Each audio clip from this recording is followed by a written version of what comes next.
Apple Incorporated is considering taking an initiative to enhance customer lock-in on their iTunes product. To make the decision, they need to assess the financial and technological implications that can occur as a result of this enhancement. Hi. Hi. We've gathered here today to discuss one of my main responsibilities.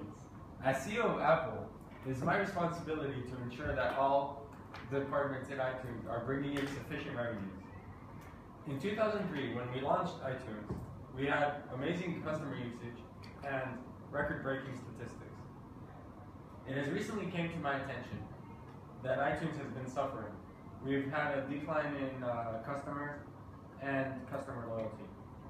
We have to retain and obtain our customer loyalty and base, so that even in situations like this, we can succeed and thrive.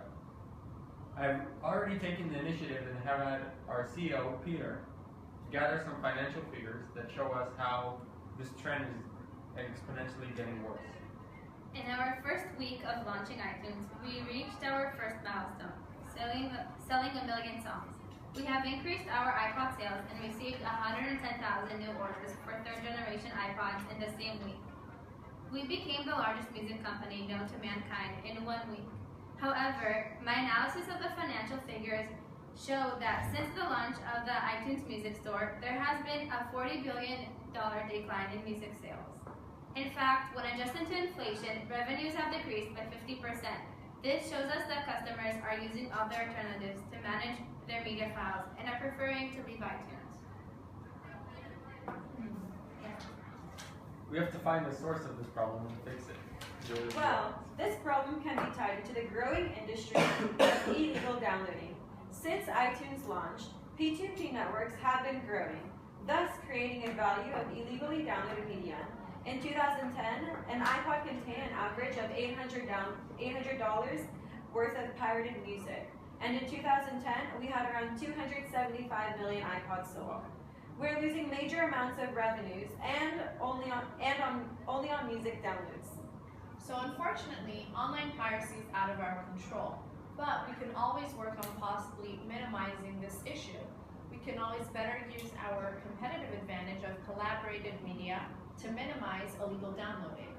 I agree. However, our iTunes product can appeal to many people that have tons of media downloaded.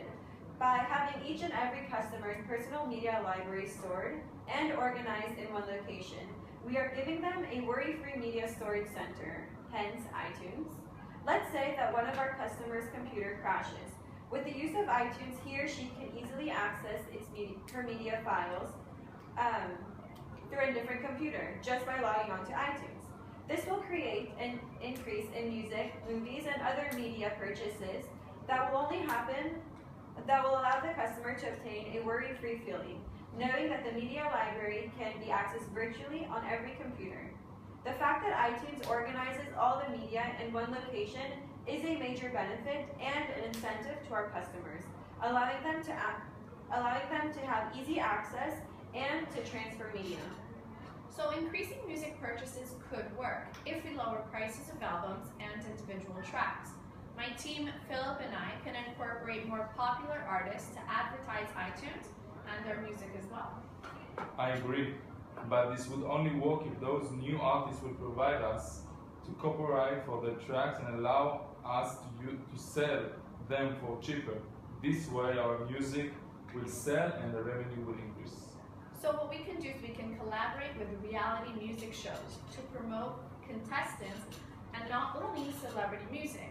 We can create contracts with television programs such as The Voice to allow contestants to possibly publish a preview of their song before it airs on the show.